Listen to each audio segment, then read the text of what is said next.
Bergingsbedrijf Tolman begint met het voortheljen van de auto's die het 19 keer oproemen bij de zwiere explosie in de flat onder de Nachtegastrit in Drachten.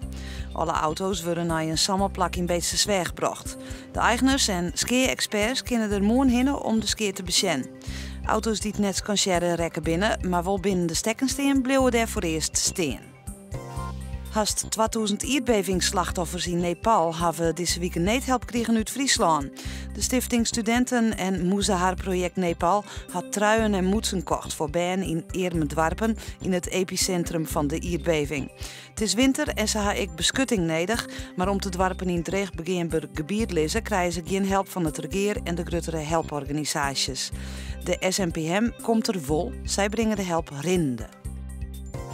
De Waadvereniging, Waadcentra en filmmaker Ruben Smit beginnen om hier een educatieprogramma om squaljeugd meer bij de Waadzee te beloeken. Het programma is een opmaat naar een bioscoopfilm Moed het Waad die in 2018 uitkomen mat. Ruben Smit is bekend van zijn films De Nieuwe Wildernis en Leven Rivieren. Joen en vannacht flinke opklarings. Het is droog, het wordt 5 graden. Morgen zinneschien en droog waar. De temperatuur 9 graden en de stiet een matige onthudde zuidestenwind. En daardoor viel het kouder aan.